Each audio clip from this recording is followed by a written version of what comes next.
नमस्कार, सत श्री अकाल, राम राम सा, खम्मागणी, वणक्कम, प्रणाम। आपका ऑल्टरनेट मीडिया में फिर से स्वागत है। मैं आपकी होस्ट एंड दोस्त गायत्री देवी। हमारे साथ जुड़े हुए श्रमिक मोहित्रा जी। बहुत इंटरेस्टिंग टर्न ऑफ इवेंट्स हो रहा है अक्रॉस द वर्ल्ड। जिस तरीके से चर्निंग चल रही है ना, ऐसा लगता है कि किसी भी दिन कोई भी न्यूज आ जाती है। अब अटैक्स की न्यूज हो या फिर करेंसी की न्यूज हो, मेटल्स की न्यूज हो, सिल्वर एंड गोल्ड की बात कर रही हो, कोई भी शॉकर की तरह नहीं लग रहा है आजकल। हाँ, मतलब एक झटके के लिए लगता है। BRICS has become a big trouble for the United States of America. Trump is realizing कि हो क्या रहा है और उससे वो पैनिक कर रहे हैं। Let's try and understand कि BRICS versus USA जा कहाँ रहा है and why is Trump hell bent on breaking BRICS right now? Dada, a very warm welcome on the show. इधर प्रणाम। ब्रिक्स तो नहीं कहूंगा, उतना RIC से परेशानी है ट्रम्प साहब को। तो शुरू करने से पहले मैं थोड़ा सा इसमें समा बांधूंगा। ब्रिक्स में जो टॉपिक मैं आज जिस पे बात करने वाला हूँ, BRICS is now moving towards a currency network. ठीक है, a currency and settlement network that's been already declared and India is now actively participating under the auspices of the RBI।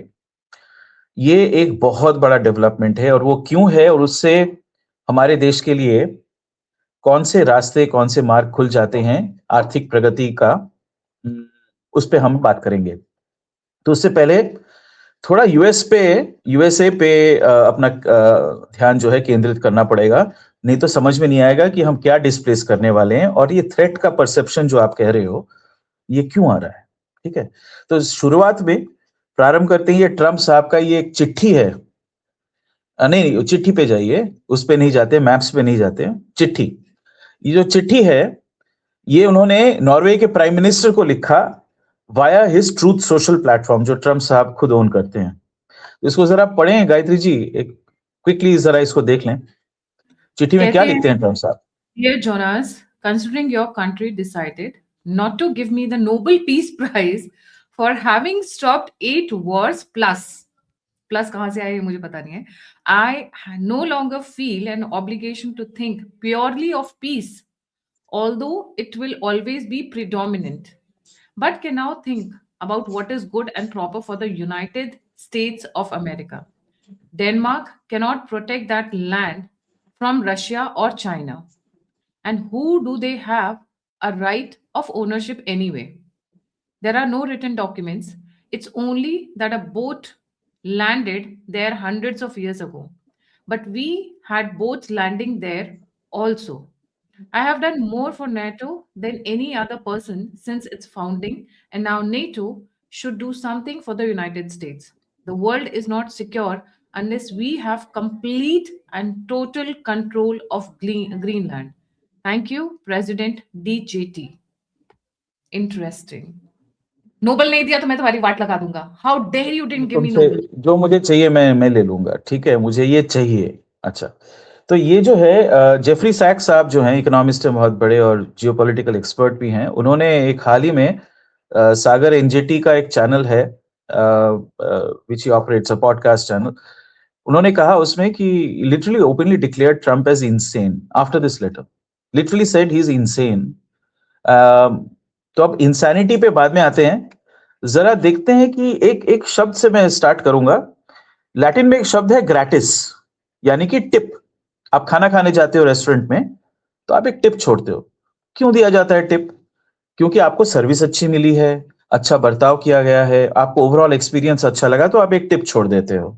उससे वेटर बेचारे का भी भला हो जाता है, and it's a gesture, it's a nice gesture. तो इसका मतलब क्या है? ये एक वॉलंटरी जेस्चर है ना। हम लोग अपने मन के मर्जी से, अपने हिसाब से हम टिप देते हैं। तो मान लीजिए आपने 1000 रुपए का खाना खाया, बहुत ज्यादा पसंद नहीं आया, फिर बेचारा वो सर्व कर रहा था, उसका बर्ताव अच्छा था, चलो 50 रुपए छोड़ दिया।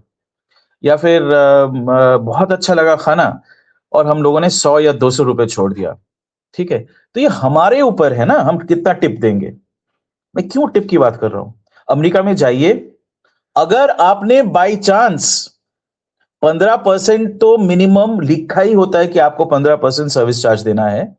बाई चांस आपने अगर 20 से 25% का टिप नहीं छोड़ा ना, तो नौबत यहां तक आ जाती है, गाली गलौज तक आ जाते हैं लोग, और उनको इसमें कोई, हाँ, ये सत्य है। और ये लोग इसमें कुछ मन को क्या गलत है वो भी नजर नहीं आता है।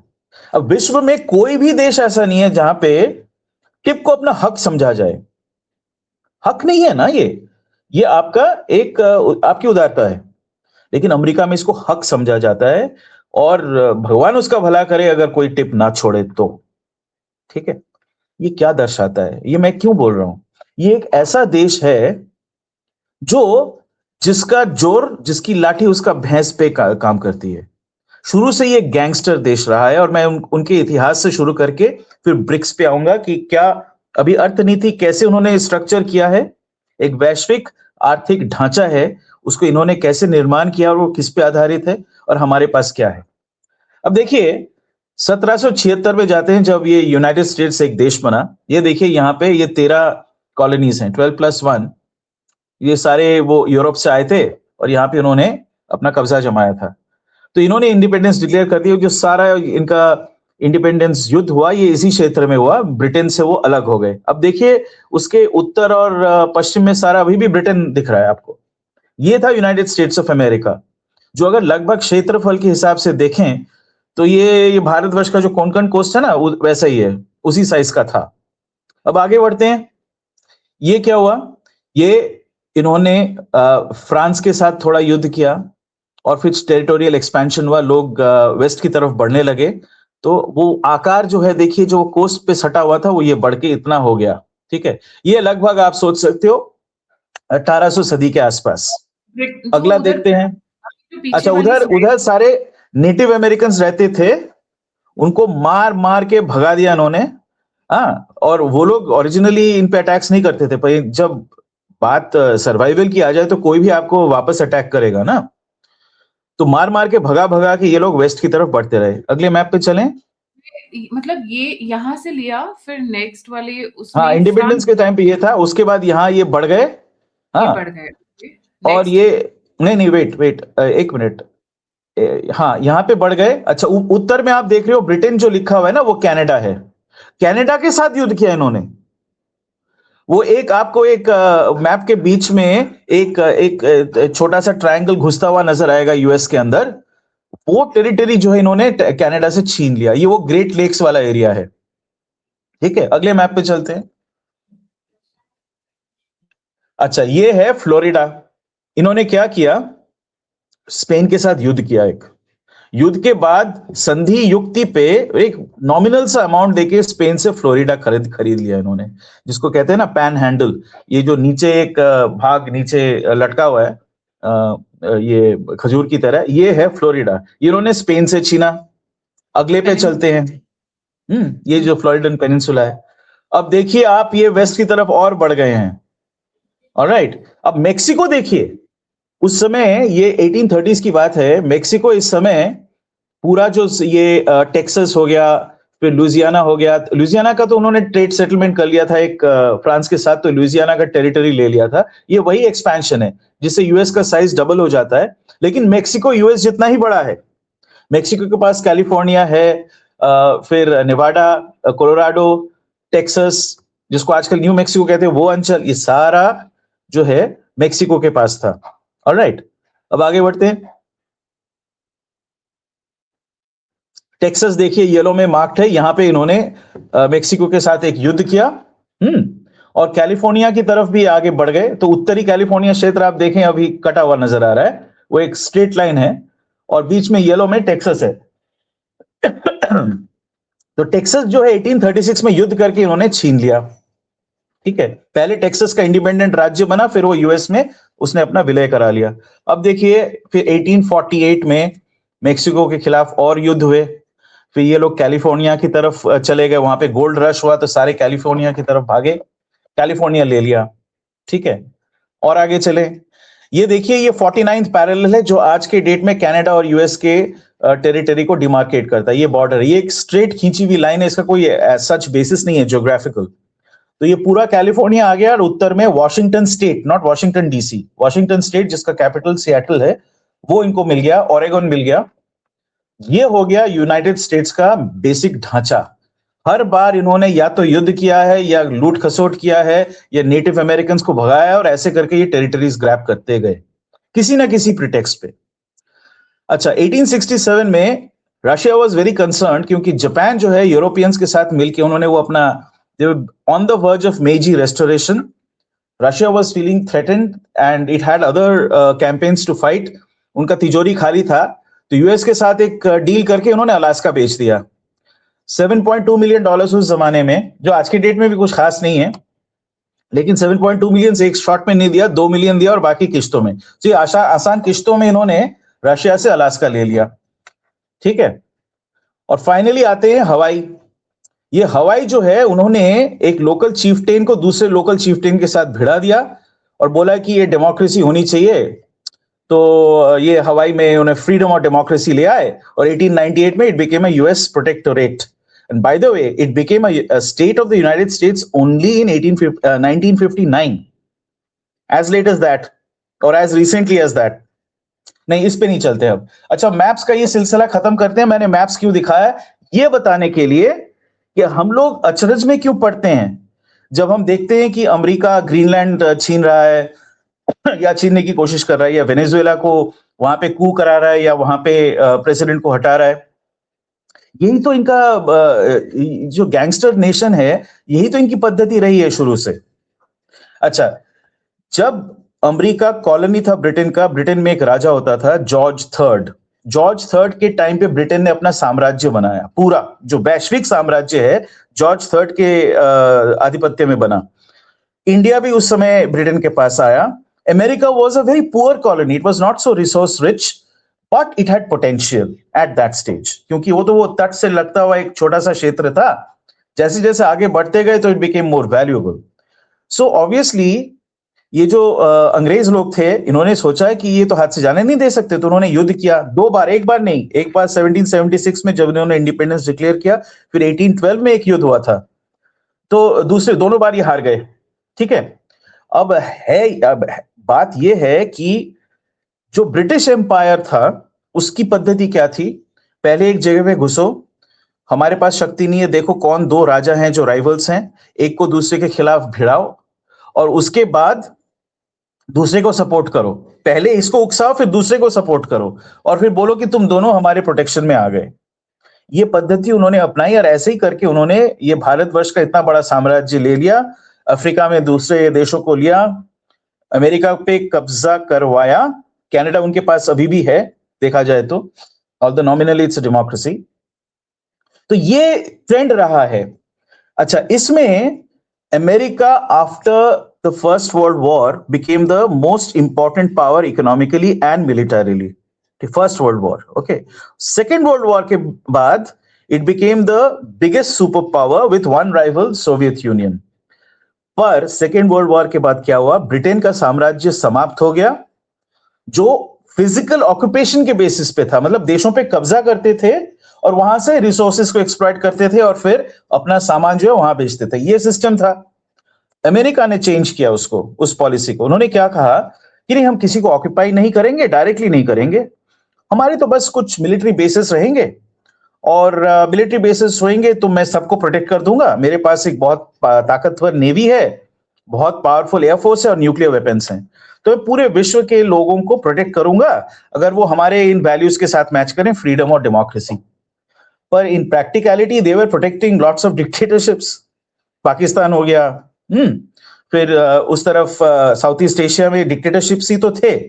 लैटिन अमेरिका में पूरा ही डिक्टेटरशिप था, हर तरह के. जहां पे भी डेमोक्रेसी आया, डिक्टेटर को सपोर्ट करके डेमोक्रेसी का दमन किया. Prosperity is not because America के पास सबसे ज्यादा रिसोर्सेस या सबसे प्रोडक्टिव लोग हैं. वो सबसे प्रोडक्टिव लगते हैं बिकॉज डॉलर का वर्चस्व है, तो पर कैपिटा इनकम उनका सबसे ज्यादा दिखता है. ठीक है. लेकिन अगर रिसोर्स देखें, रशिया के पास अमेरिका का 6 गुना रिसोर्सेस है. Minerals, food production ability, fresh water, कुछ भी बोलिए आप, जो जो चाहिए संसाधन मानव जाति के विकास के लिए, रशिया के पास अमेरिका से 6 गुना ज्यादा है. ठीक है. चाइना के पास अमेरिका से 5 गुना ज्यादा प्रोसेसिंग पावर है, मैन्युफैक्चरिंग कैपेसिटी है. Right.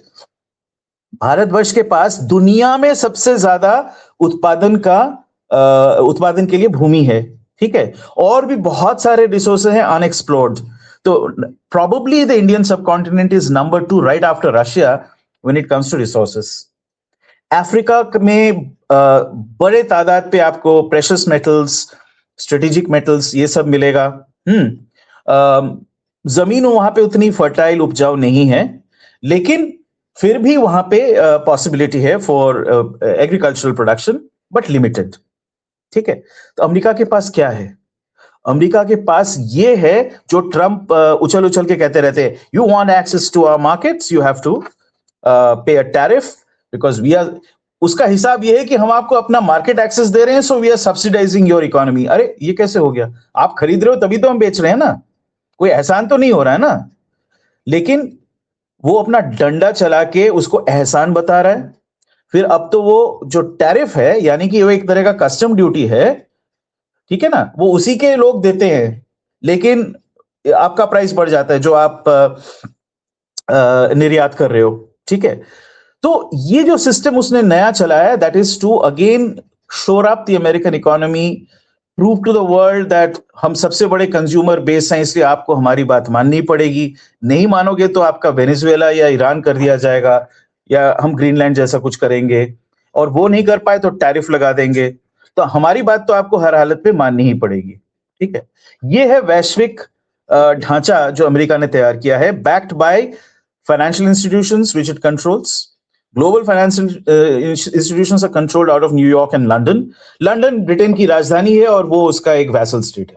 Late me be very clear, Britain is no longer an independent state. एक डिसीजन नहीं ले सकते हो बिना अमेरिका को पूछे, मेजर डिसीजन। ऑलराइट, सो अब सिस्टम ये है कि अगर आप डॉलर को दुनिया का मेन करेंसी एस्टैब्लिश कर दो और डॉलर में ही आप खरीदो, तो आपके पास तो इनफाइनाइट ताकत आ गई ना। आप कितना मर्जी डॉलर छापते रहो, कोई फर्क ही नहीं पड़ता। Forgetting the fact that every time you print dollars or expand your money supply, एक तरह से वो डेट ही तो है। Forget about actual borrowings. ये जो एक करेंसी नोट होता है ना, या फिर whatever dollar denominated, even electronic form, it is the government saying कि I owe you. डेट है वो, एक liability है। It has to be settled and fulfilled at some point in time. तो ये जो अभी हम क्या देख रहे हैं कि पहली बार, अब तक इंडिया थोड़ा सा रिलक्टेंट था, थोड़ा सा कॉय था, शाई था, कहते नहीं हम ब्रिक्स करेंसी की ओर नहीं बढ़ रहे हैं। तो उन्होंने अब एक बहुत ही अच्छा स्ट्रेटेजी निकाला है, RIC, let's forget about BRICS, it's Russia, India, China. Strategy ये है कि एक करेंसी यूनियन नहीं, एक करेंसी नेटवर्क क्रिएट किया जाएगा। मैंने इसके बारे में बहुत पहले एक पॉडकास्ट में, शुरुआत में जब मैंने आपके साथ पॉडकास्ट करना चालू किया था, तब कहा था कि एक हर देश का अपना एक रिसोर्स बेस है। ठीक है, और चाहे वो प्रेशियस मेटल्स का हो, दूसरे मिनरल्स का हो, एनर्जी का हो, जो भी हो, एक बास्केट है of things which have value. अगर हम जो फ्यूचर देख रहे हैं उसमें इलेक्ट्रॉनिकली ट्रेडेड करेंसीज आएंगे, इलेक्ट्रॉनिकली बैक्ड, सो जिसको CBDC वगैरह कहते हैं, एक सेंट्रल करेंसी होगा, लेकिन it will be electronic format, not cash currency, not paper currency. तो वो आएगा, उसका बैकिंग होगा resources, so it will be realistic one. उसके पीछे गोल्ड रहेगा, उसके पीछे सिल्वर रहेगी, उसके पीछे प्रेशियस मेटल्स का भी रहेगा आंकलन। उससे हम निर्णय करेंगे कि अगर एक करेंसी नेटवर्क बनता है जिसमें 5-6 देश शामिल हैं, किसका कितना पोर्शन बनता है। करेंसी मतलब क्या है? आप मनी सप्लाई बढ़ा रहे हो ना, आप you are introducing certain amount of funds, money into the economy, right. तो उसका कितना प्रोपोर्शन आपके देश के पास रहेगा, यह निर्भर करता है कि आपकी आर्थिक क्षमता क्या है, आपके पास संसाधन कितने हैं। ठीक है, तो उस हिसाब से किया जाएगा। तो उस दिशा में पहली बार ओपनली इंडिया बढ़ रही है। We have said that we will participate. जो स्विफ्ट का विकल्प तैयार किया जा रहा है, चाइना ने पहल करी थी, अब India is also joining in. Russia also has its own version, it will also join. तो एक कॉमन आर्किटेक्चर, एक फ्रेमवर्क बनेगा, backed by financial institutions, right? Backed by international trading, so it becomes a fungible wallet. You could call it a massive digital wallet, जिसमें ये सारे देश participate करेंगे और आप अपने ही करेंसी में ट्रेड कर सकते हो। उसका वैल्यू वहां पे automatically within fraction of a second तय हो जाएगा। ये लाया जा रहा है। By the way, this will be much faster than SWIFT. SWIFT क्या है? स्विफ्ट अमेरिका का यूज सेटलमेंट सिस्टम है, America backed. SWIFT is a system which is just a communication. एक बैंक दूसरे बैंक को कम्युनिकेट कर रही है कि इतना पैसा भेजा गया है as payment for X, and we have sufficient resources to back it when it is claimed by you from us. So you please release the money over there. इसको सेटल करने में इन लोगों को 48 आवर्स लगता है, up to 48 hours. The system that's being evolved by the RIC countries, right, is going to take couple of seconds, fractions of seconds eventually. Which is better? Obviously this is better. It's technologically smarter. And जो America का power है कि अपने ही currency में वो खरीदती बेचती है, वो इन सब देशों के पास आ जाएगा। वो आया तो क्या हुआ, आप ये डॉलर जो फॉरेक्स रिजर्व बोलते हैं उसको आप वेपनाइज नहीं कर सकते हो। ये नहीं कह सकते हो कि हम फ्रीज कर देंगे तुम्हारा एसेट, हमारी बात मानो और अंडमान निकोबार हमको दे दो। ये कभी नहीं कह सकता है, क्योंकि हम उससे अपने आप को डिवोर्स कर लेंगे। You have to hedge and protect. ओ अच्छा, तुम हमारी बात नहीं मानोगे, पाकिस्तान पे अटैक करोगे, ठीक है, तुम्हारे जितने भी यूएस ट्रेजरी बिल्स हैं तुम्हारे फॉरेक्स में, वो हम जब्त कर लेते हैं, हम ऑनर नहीं करेंगे। पर अगर हम लोगों ने उसमें से निकल के हम लोगों ने गोल्ड या सिल्वर या दूसरा स्ट्रेटेजिक एसेट्स खरीद लिया, तो वो ब्लैकमेल भी खत्म। तो ये जो डॉलर का वर्चस्व है वो ब्लैकमेल के बेसिस पे है। वही ग्रेटिस टिप तो तुम्हें देना ही पड़ेगा, खाना तुम कितना भी खाओ लेकिन टिप देके जाओ, ये खत्म हो जाएगा। अच्छा, अब ये खत्म हुआ तो अब देखिए दूसरी चीज पे आते हैं। वो ये है कि भारतवर्ष के पास सबसे बड़ा पॉपुलेशन है विश्व का और यंगर पॉपुलेशन है, ठीक है। चाइना का डिमिनिशिंग है, and in fact many studies are showing actual population could be between 600 to 800 million, half of India's, half. तो we can emerge as the world's largest and far larger than America trading and consumption center and investment center. सिर्फ एक चीज करना पड़ेगा हमें, वो ये है कि हम अपना जो ये जो क्या बोलते हैं लेवरेजिंग कैपेसिटी है उसको एक्सपैंड करें, मतलब डेट लेने की कैपेसिटी एक्सपैंड करें। यानी कि हम मनी सप्लाई को बढ़ा दें और बोले कि हम सब कुछ खरीदेंगे आपसे, हम लोग खरीदेंगे, हमारी जरूरतें बहुत है, हम खरीदेंगे, लेकिन आपको भी हमसे खरीदना पड़ेगा, वो रुपये में होगा। You can go through our common currency network, उससे आप लोग ट्रेड करते रहो, हमको बेचो और हमसे खरीदो। इतना ही कर लेंगे तो we are in a very interesting position today to displace America. 350 million people, 1.45 billion people. Who is in a stronger place? America के पास 19th सेंचुरी में क्या था, वो गरीब देश था ना। They allowed this free trade, right? And they allowed consumption. तो मैं actually I'm going counter. मैं तो ये कहूंगा कि हाँ, free trade का मतलब नहीं हर चीज में करें. We should protect certain sectors, but and that will also be the politically executable path. उन सेक्टर्स को छोड़ के बाकी सब कर दो ना, और बोलो कि हाँ हम कंज्यूम करेंगे, लेकिन आप हमारे कंट्री में इन्वेस्ट करो तब हम कंज्यूम करेंगे। जो सिस्टम अमेरिका ने चलाया हुआ है। You express confidence in our nation, आप रुपये में ट्रेड करो, हम लोग खरीदते रहेंगे आपसे, कोई मना नहीं करेगा। The moment you get such a massive opportunity, you will immediately see, एक जीडीपी होता है ना देश का, उसमें कंजम्पशन एक बहुत बड़ा फैक्टर होता है। Consumption in India will double triple, हमारा GDP automatically will become 2 to 2.5 times automatically within next few years if we just do this. पर इसको करने के लिए पहले क्या चाहिए, वही एक फ्रीली ट्रेडेबल, एक fungible currency which is part of a network which can settle instantly. तो ये जो चीज आया है उससे ये संभावना खुल जाता है। मैं ये नहीं कह रहा हूं कि यही सरकार यही करेगी, पता नहीं सरकार क्या करेगी, मैं सरकार में नहीं हूं, पर अगर मैं इनके जगह होता तो ये जो पॉसिबिलिटी खुल गया ना, that would be very very interesting. India को displace in the near future, अभी नहीं 10-15 साल में, America, if it adopts the same policies.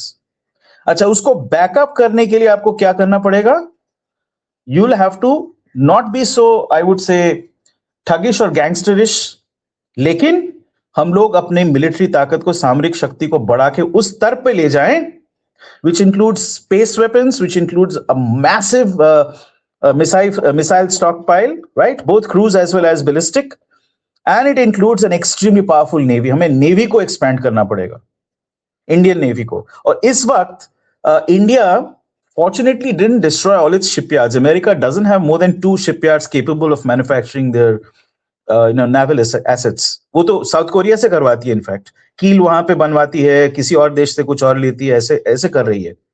All those massive American shipyards are dead. India में अभी there are 7 centers which manufacture ships. There are plans to expand it to at least double or triple that. India can go from manufacturing 2% of worldwide ships, vessels, to at least 15 to 20%. It can. And that will be the basis on which हम अपना एक powerful, शक्तिशाली navy बनाएंगे, और जो America करती थी वही हम करेंगे. फिर वही बात आ जाएगी, कौन रोकेगा हमें, है ना. अच्छा, इसको समाप्त करने से पहले एक फाइनल पॉइंट, एक जो बाकी 4 मैप्स थे वो दिखाएं जरा. अच्छा, ये जो मैप है, this is regime change map. तो ये है वो देश जहां पे अमेरिका ने रेजीम चेंजेस करवाए हुए हैं. ये आज की बात नहीं है, ये डेकेड्स की बात है, कई डेकेड्स की बात है. इसमें मैं अंदर नहीं जाऊंगा, पर ये just to give an idea, a flavour की रेजिम चेंज कहां कराती है. हर जगह अमेरिका को छोड़ के, और उसके जो एलाइज हैं, यानी कि ब्रिटेन, न्यूजीलैंड, ऑस्ट्रेलिया और कनाडा, इन सब जगहों को छोड़ के वो हर जगह रेजिम चेंज करवाती है. अगले मैप पे जाएं. These are countries where the USA has overthrown governments in recent memory. ये देखें कहां पे, फिर वही. अच्छा, कुछ जगह पे और कोशिश किया, अगले मैप पे जाए तो वो दिखेगा. ये सक्सेसफुल है, ये सक्सेस वाला मैप है. ये वो जगह है जहां पे अभी भी चल रहा है, हुआ नहीं है. जैसे देखिए ब्राजील में और दक्षिण अमेरिका के बाकी देश हैं, वहां पे भी इनको प्रॉब्लम्स है डिफरेंट राष्ट्रों के साथ. अर्जेंटीना के साथ नहीं है. ये मैप थोड़ा सा पुराना है, अर्जेंटीना तो उनके पाले में आ ही गया है.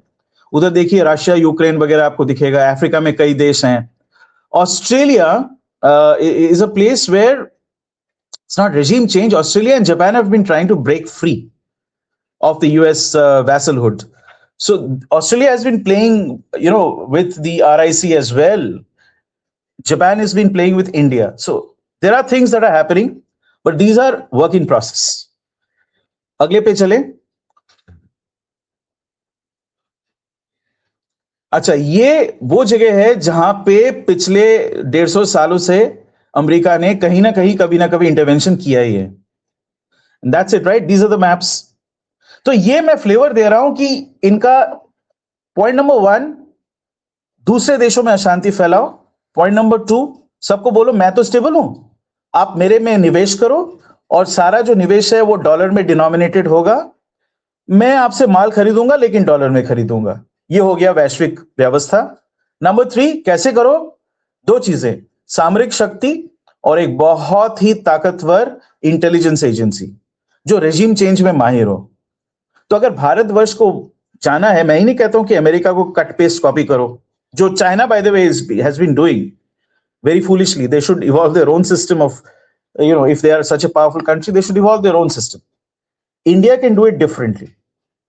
We need a strong stick, but हमें अपना जो इकोनॉमिक पॉलिसी है ना उसको चेंज करना पड़ेगा. वो तभी हो सकता है जब ये करेंसी नेटवर्क जो है it comes into being. But when it does, we should take policy measures which aggressively push कि आप इंडिया में निवेश करो, let it everything be rupee denominated, and we will also buy in rupees from you. We'll buy as much as you want to sell. कोई problem नहीं है.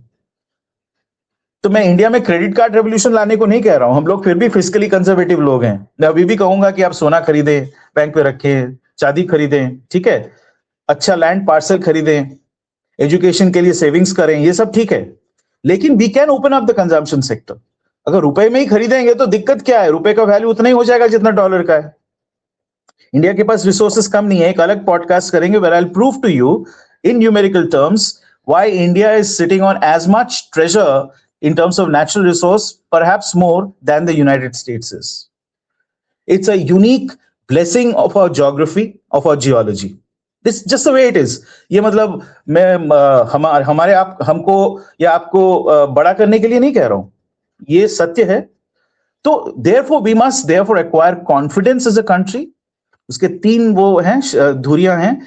सामरिक शक्ति, दूसरा है ये intelligence assets and ability to regime change as required, और तीसरा है कि आप अपना ट्रेडिंग जो है रुपी में कन्वर्ट करो and make it very attractive so that people invest in India and India buys goods from the world.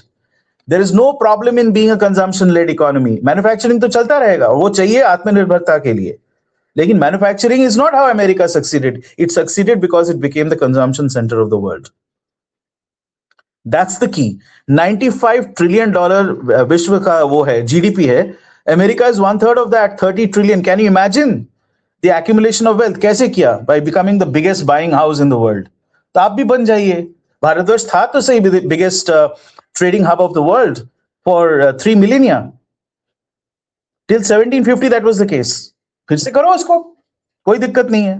Give credit, give benevolent credit which is workable. Credit को एक्सपैंड करो, गो फॉर क्रेडिट एक्सपेंशन, कोई दिक्कत नहीं आएगी. इस पे I can do a economic thesis but that's not the point. मैं सिर्फ कॉमन सेंस से समझा रहा हूं इस वक्त कि क्रेडिट एक्सपेंशन कोई बुरी बात नहीं है. सामरिक शक्ति होनी चाहिए, ये ऐसे ऐसे करके नहीं होएगा. और ताकत होना चाहिए रेजिम चेंज करने का. दुनिया आपसे डरेगी तो फिर दुनिया हिलेगी, नहीं तो नहीं हिलेगी. सिर्फ प्यार से आप नहीं जीत सकते. No, power respects power. Power respects power. So I welcome this BRICS currency network that's being brought in. It's a terrific architecture and it augurs very well. हमारे लिए बहुत अच्छी बात है इस देश के लिए. आपने कहा कि आरबीआई काफी सारे स्टेप्स ले रही है ब्रिक्स की पेमेंट्स आपस में करने के लिए. व्हाट आर दीज स्टेप्स जो अभी हो रहे हैं? और हाँ, तो देखिए हमारे पास यूपीआई है. UPI is a B2C framework. ठीक है, B2C and C2C. Right? It is not a B2B framework. उसके लिए अलग चीज है. And we are also coming up with that. So India's strategy is distributed. China का एक system है. They come up with that Enbridge thing, right? पर India का जो distributed strategy है. So we have an architecture where B2B के लिए separation है, B2C का अलग है. आप travel कर रहे हो बाहर किसी देश में, आप खर्चना चाहते हो, खर्च सकते हो. If UPI is linked with the local, payment system, payment network. So those things is what RBI is working on. It's making sure हर स्तर पे अलग-अलग independent system हो जो एक दूसरे से बात कर सके. ठीक है, एक पॉडकास्ट तो बनता है कि लोगों को समझाया जाए सिस्टम्स इंटीग्रेशन क्या होता है. ये जो एक अफवाह फैलाया गया है ना कि हमारे पास रशियन हथियार है, इजरायली हथियार है, फ्रेंच हथियार, एक दूसरे से बात नहीं कर सकते हैं, ये होता है, अंग्रेजी में कहते हैं बुलशिट. हर चीज से बात कर सकती है. And that's where software steps in. You absolutely can. हाँ, सोर्स कोड का दिक्कत आता है, इसीलिए सोर्स कोड पे लड़ाई होती है. पर अब फाइनेंशियल आर्किटेक्चर में अगर देखें, वहां पे ये प्रॉब्लम नहीं है. Most of the systems are based on Microsoft platforms. These days you are using AI to interface. So it's not such a big difficulty उसको एकत्र करने में. तो हमारे पास ये जो hierarchically distributed system है B2B, B2C और C2C के लिए, RBI is working to integrate that in a framework and then that will get joined into this currency network thing that's coming up, RIC का, जिसमें B और SP शामिल हैं. और UAE, by the way, UAE is a partner in this as well. United Arab Emirates, अमीराती लोग भी इसमें partner हैं, वो शरीक हैं इसमें. And Saudi Arabia has also expressed strong interest to be a part of it. तो ये एक बहुत अच्छा डेवलपमेंट है और इसके बेसिस पे भारतवर्ष उभर सकता है बहुत जल्दी. आपको 47 तक वेट नहीं करना पड़ेगा. राइट. अगर सऊदी अरेबिया ज्वाइन करता है तो फिर पेट्रो डॉलर्स का क्या होगा? पेट्रो डॉलर्स की जगह पे सऊदी अरेबिया तो युआन में भी ट्रेड कर रहा है ना अभी. They have already joined that Chinese payment bridge. Yuan में, so they got petro yuan also, right? So petro rupee क्यों नहीं? पेट्रो रूपी भी हो सकता है. It will only happen if India starts buying, consuming massively. हमारे पास अगर मार्केट हो ना, that's your greatest leverage. America का लेवरेज क्या है? उसका डॉलर और उसका मार्केट, और क्या है? यही तो मेन लेवरेज है ना उसका इकोनॉमिकली. चाइना का लेवरेज क्या है? It controls manufacturing and it controls critical minerals. ये उसका लेवरेज है. भारतवर्ष का लेवरेज क्या होगा? The world's largest market and the greatest producer of food grains. बाकी सब भी रहेगा, मैन्युफैक्चरिंग भी होगा, सब होगा. ठीक है, बहुत अच्छी बात है. हम स्पेस टेक में भी आगे बढ़ेंगे, लेकिन main strength is our demography and our food manufacturing और फूड प्रोडक्शन कैपेसिटी. उसको लेवरेज करो, कंजम्पशन सेंटर बनो, Why should America be the only consumption center? आप 4 ट्रिलियन से 15 trillion will not take, will be like in a jiffy. कोई बड़ी बात नहीं है। 10 साल में 15 साल में आप ट्रांसफॉर्म कर सकते हो पूरे देश को। कंज्यूम करो। दुबई कैसे बढ़ा? Does Dubai have any oil? Does it produce anything? No. It's a trading. अमीरात में ये सबसे देखा जाए तो रिसोर्स है ही नहीं। So what does it do? It consumes and it provides services. That's all. Size देखिए उसकी इकोनॉमी का, एक छोटा सा शहर, और ये भारतवर्ष है बाबा। आप कंजम्पशन सेक्टर को खोले तो सही, फिर देखिए क्या होता है। जी बिल्कुल से। थैंक यू सो मच दादा फॉर ज्वाइनिंग। बट एक लास्ट में एक क्वेश्चन मेरे को है, आपको लगता है at any point of time the BRICS currency will be able to replace dollar worldwide? There'll be no BRICS currency per se. There'll be a BRICS currency network, and it can displace the dollar because उसका backing देखिए ना। हम तब से यही तो बोल रहे हैं, many podcasts, gold and silver backed है, critical rare earth backed है, energy backed है। तो इसके में रियल वैल्यू है ना। डॉलर में रियल वैल्यू कहाँ है? विश्वास है ना। सिर्फ हम दुनिया के श्रेष्ठ फाइनेंशियल सिस्टम है, श्रेष्ठ लीगल सिस्टम है, इसलिए आप हम पे करो। हम लोग स्टेबल देश हैं। और सिस्टम नहीं है तो हम अटैक कर देंगे। नहीं, अटैक कर देंगे, और हम स्टेबल हैं, आप लोग तो अनस्टेबल हो, इसलिए हमें आना पड़ता है चौधरी बनने के लिए। पर अगर उसको आप तोड़ दो और आप अपना एक स्टेबल करेंसी नेटवर्क लेके आओ, क्यों नहीं करेंगे लोग उसमें ट्रेड? कौन धमकी खा के जीना चाहता है ये बताइए आप। छोटे से छोटा देश भी सोचेगा यार क्या छक मार ली हम लोगों ने, नहीं करना है हमें। किस किस को संभालेगी America? Respect which they don't understand, the Americans don't understand. Yes, वो टिप मांगते हैं ना, टिप उनका राइट है। Gangsters, that's the culture, and they don't even realise what's wrong with it. You realize that these are all people who were initially displaced from United Kingdom, and then they went to America. Or no, they went from Germany, then United Kingdom, then France. There was a state जहां पे ज्यादा German थे। Trump भी तो German है। इसका original नाम क्या है? ड्रम्फ, DRUMPF, इज ड्रम्फ। फैमिली नेम उसका ग्रैंडफादर आया था ना। ये तो बहुत रिसेंट है। ये बोट में ग्रीनलैंड जाने की क्या बात कर रहा है? ये सारे लोग बोट में आए थे with their disease and their unbathed, unwashed bodies, their superstitions from Europe, dark ages से निकल के आए थे यहाँ पे। अब बड़ी बड़ी बातें करते हैं। वापस डार्क एजेस में ही जाने वाले हैं। wait and no, watch at this rate they will go back to the where they came from actually. जब गरूर इतना बढ़ जाए ना किसी का, pride goes before fall। एक बहुत अच्छी कहावत है अंग्रेजी में, pride goes before fall। तो ये जो प्राइड के बेसिस पे कर रहे हैं ना, we are the greatest, it won't work because it has to break. और हर चीज तो डेट के बेसिस पे उन्होंने बिल्ड किया ना। मैं कहता हूं कि कंजम्पशन के लिए आप मनी सप्लाई को बढ़ाएं। मैं तो ये नहीं कह रहा हूं कि अमेरिका की तरह पागल जैसा क्रेडिट कार्ड पे डेट चढ़ाते जाओ, वो मत करो ना। But there are other ways of boosting consumption, उस पे फोकस करो और अपने करेंसी में करो। खरीद फरोख्त अपने करेंसी में करो। फॉरेक्स की जरूरत ही क्या है? Does America have any forex reserves? Hardly. Doesn't need to, right? वो डॉलर में पे करती है। तो दुनिया को अगर मात दे के आगे बढ़ना है आपको, तो ये करना पड़ेगा। True. Thank you so much, Dada, for joining. जाने से पहले व्यूअर्स से रिक्वेस्ट है, please don't forget to like, subscribe and share the alternate media. आप मेरी सहायता करना चाहते हैं तो दिए हुए नंबर पे और यूपीआई पे आप मुझे मदद भेज सकते हैं। आप मुझसे जुड़ना चाहते हैं, इन्फॉर्मेशन शेयर करना चाहते हैं, तो सभी के सभी लिंक्स डिस्क्रिप्शन बॉक्स में। इसी के साथ जय हिंद, जय श्री राम, हर हर महादेव। ओम नमः शिवाय, जय भारती।